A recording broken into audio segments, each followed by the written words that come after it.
All right, you sick fucks. Welcome back to the show. Today we're going to wade into the shitstorm that followed World War I.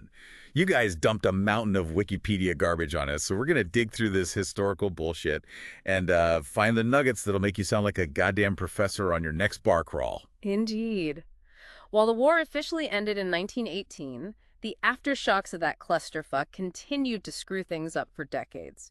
We're talking political earthquakes, social meltdowns, and an economic hangover that'd make a frat party look tame. So crack open a beer and get ready to get your minds blown as we peel back history's Band-Aid and poke around in the festering wounds. Let's start with a detail often glossed over: the Allied blockade of Germany. Even after the armistice, the Allies, those smug bastards, decided to maintain a naval blockade on Germany. Wait, hold the fucking phone. The war's over. Right. Everyone's supposed to, chill, but nah. The Allies decide to starve the German population, pushing the death toll even higher. Was this justified? I mean, come on. Let's cut the crap and find out. What's your take on this tactic? The justification was preventing further hostilities, but the blockade undeniably crippled the German economy and fueled resentment. This, arguably, contributed to the rise of extremist ideologies later on. Ah, so you're saying those starving masses were ripe for the picking by any asshat with a charismatic personality and a fucked up ideology. Makes sense. But let's move on to the Paris Peace Conference, where they basically carved up the world like a Thanksgiving turkey. What a shit show. The Treaty of Versailles, signed at this conference, aimed to establish lasting peace, but ended up causing more problems than it solved. Germany was burdened with massive reparations and forced to demilitarize, which humiliated them and sowed seeds of resentment. So basically they bitch-slapped Germany and told them it was all their fault. Brilliant fucking strategy. This resentment, of course, helped pave the way for that little shit, Hitler. Well, that's an oversimplification of a complex historical process. The treaty's harsh terms undoubtedly contributed to the volatile political climate in post-war Germany. Right, because nothing says, let's build a stable society, like making a whole nation feel like they're the scum of the earth. Speaking of clusterfucks, let's add a global pandemic to the mix. The Spanish flu. Ah, yes, the Spanish flu. A devastating pandemic that killed millions and is often overshadowed by the war itself. However, its impact was profound, arguably even influencing the war's outcome. Hold up, are you serious? A fucking virus could have helped determine the fate of nations. Tell me more about that. Some historians believe that the Central Powers were hit harder and earlier by the pandemic, weakening their forces and contributing to their eventual defeat. So, on top of the bloodshed and political maneuvering, a microscopic bug waltzes in and throws a wrench in the works. It really makes you think about the whole butterfly effect thing. How seemingly unrelated events can have massive ripple effects. Absolutely. Now, shifting gears a bit, let's talk about the emergence of new nations from the ashes of the war. The collapse of empires like the Ottoman, Austro-Hungarian, and Russian created a power vacuum leading to the birth of new countries. Yeah, the old world order was crumbling, and a bunch of new kids were eager to stake their claim. Poland finally got its shit together after centuries of getting kicked around. Czechoslovakia was born out of the Austro-Hungarian Empire, and the Ottoman Empire went kaput, giving rise to modern Turkey. These newly formed nations faced immense challenges, from defining their national identities to dealing with minority rights and achieving economic stability. Trying to build a nation from scratch after a world war. Sounds like trying to bake a cake after your kitchen's been nuked. But hey, that's just the tip of the iceberg, right? The world was going through some serious trauma. I mean, imagine the psychological impact of all this shit. The war's psychological and social toll was immeasurable. The lost generation, a term used to describe those who came of age during the war, carried the scars of their experiences for years to come.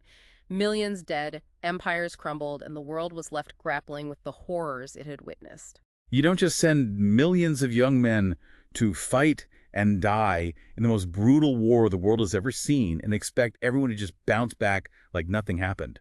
It's like going to a death metal concert and coming back, humming show tunes. Something's gonna be fucked up. That's a rather colorful analogy, but it captures the sense of dissonance and trauma that characterized the post-war period. And while everyone was busy trying to deal with the emotional and political fallout, the global economy was about to implode. Oh yeah. The war didn't just fuck up people's minds, it fucked up the global economy as well. Nations were drowning in debt, facing a looming recession. It's like maxing out your credit cards to buy a bunch of weapons and then realizing you'd have to pay it all back while also rebuilding your house after it got blown up.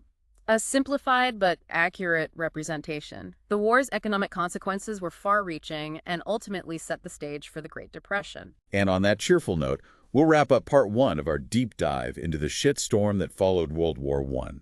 We've covered the blockade of Germany, the Paris Peace Conference, the Spanish flu, the rise of new nations, and the social and economic chaos that followed.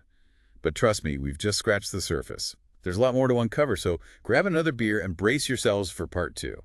Welcome back, you curious degenerates. Last time we explored the immediate aftermath of World War I, a period marked by political maneuvering, social upheaval, and a global pandemic. Now let's dig deeper into the forces that shaped this tumultuous era. Okay, so we talked about Germany getting screwed by the Treaty of Versailles and the Spanish flu wreaking havoc. But that was just the tip of the iceberg. Yeah. The war basically threw a grenade into the global power structure, leaving a void for all sorts of political asshats to fill. Precisely. Extremist ideologies gained traction, capitalizing on the widespread disillusionment and economic hardship that followed the war. Yeah, people were pissed off, hungry, and looking for someone to blame. It was basically the perfect breeding ground for all sorts of radical movements. Kind of like that time I accidentally left a burrito in my gym bag for a week. Talk about a breeding ground. On one hand, you had the rise of communism, particularly in Russia, where the Bolsheviks seized power and turned the whole damn country upside down. Those guys were hardcore. Class warfare, seizing the means of production, redistributing wealth. They were all about radical change. It's no wonder their ideology resonated with those who had suffered under the old regime and felt like the war was a giant slap in the face. Their success, however, wasn't solely due to ideological appeal. The Bolsheviks were also masters of propaganda and organization. They knew how to exploit the existing social unrest and channel it into a revolutionary movement. Right, because you can have all the great ideas in the world, but if you can't organize and get your message out there, you're not going to get very far. Kind of like trying to sell vegan bacon at a biker rally. You got to know your audience. But while the communists were busy making waves in Russia, a whole different brand of crazy was brewing in other parts of Europe.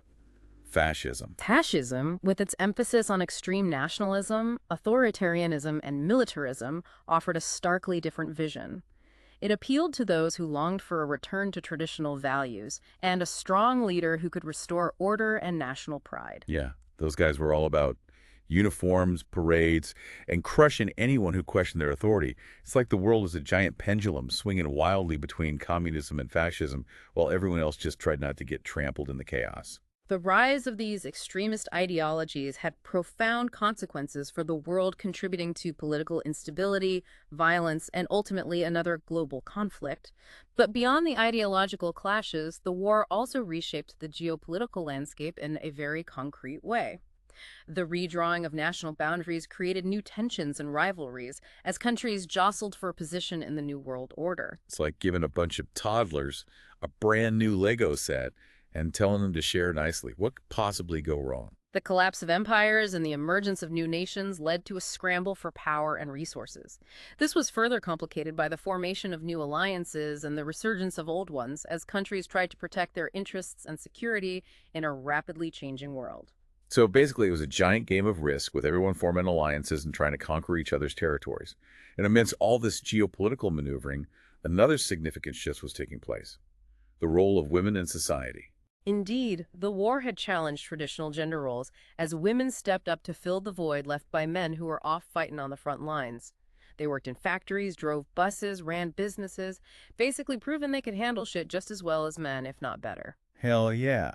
Those ladies were kicking ass and taking names. And they weren't about to go back to being housewives once the war was over. They'd had a taste of freedom, and they were ready for more. This wartime experience had a profound impact on women's lives and aspirations.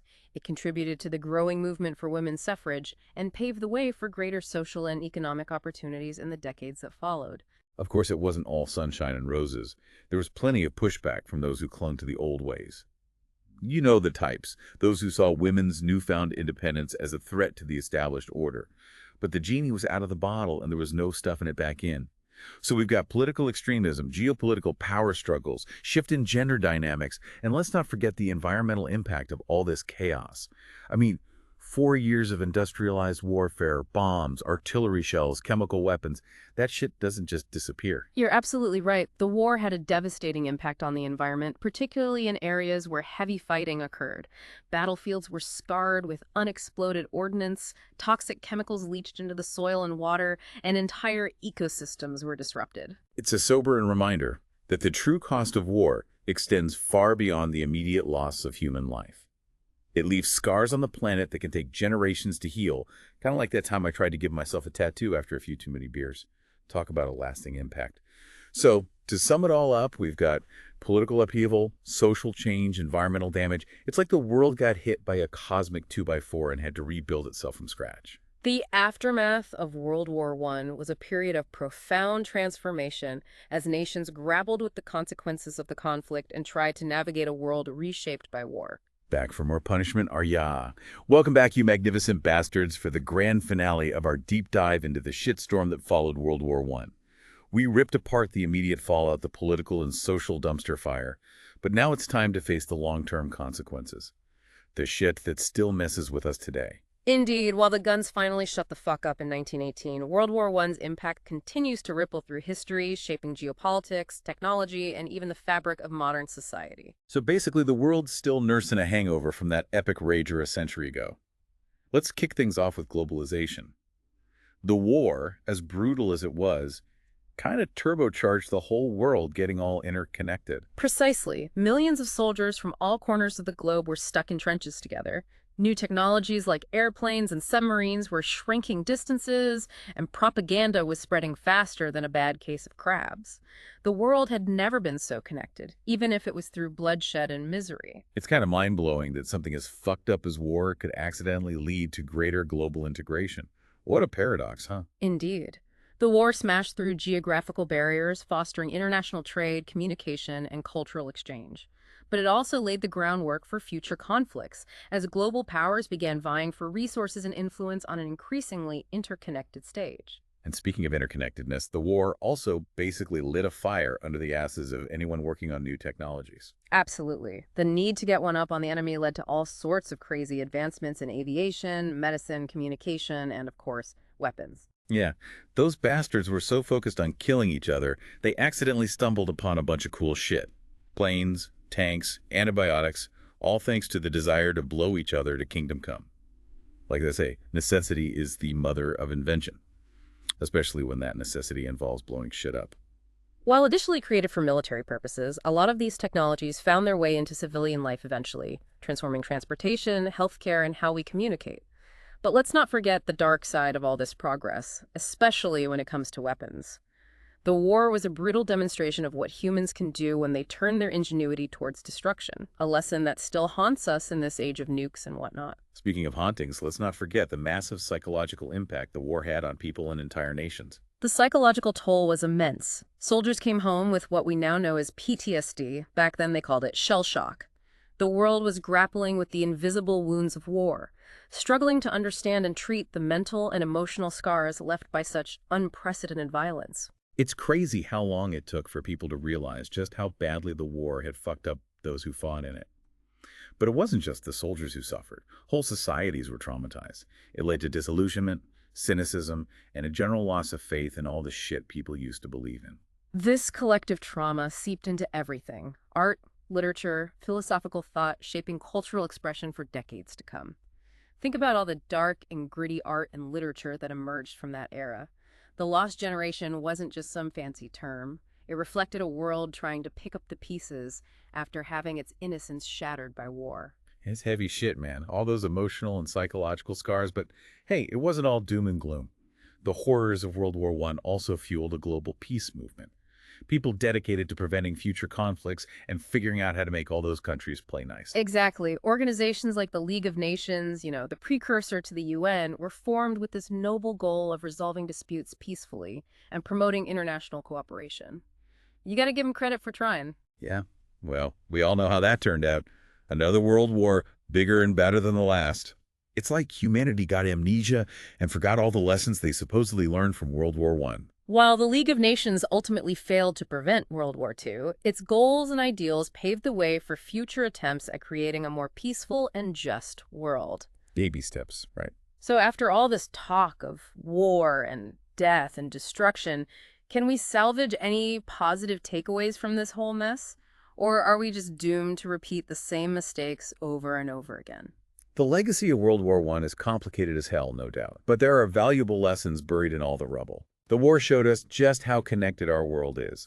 It exposed the dangers of letting nationalism and militarism run wild, and it underlined the importance of working together as a global community to deal with all the crazy shit the world throws at us. It all comes back to that old saying, those who cannot remember the past are condemned to repeat it. We better learn from this shit if we want to avoid another global catastrophe, because let's be honest, things are already pretty fucked up as it is. Indeed, studying history, even its darkest chapters, provides insights that can help us navigate the present and make better decisions for the future.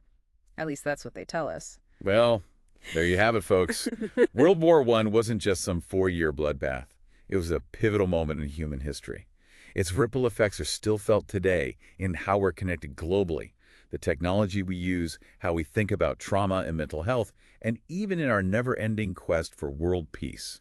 It's a mixed bag of consequences, some good, some bad, but one thing's for sure, the world was never the same after that shitstorm. It's a stark reminder of the complexities of human nature, the fragility of peace, and the persistent hope, however naive it might seem, for a better future. And on that note, we'll leave you to ponder the fucked upness of it all. Until next time, stay curious, stay informed, and for fuck's sake, try not to start any world wars. We've had enough of those already.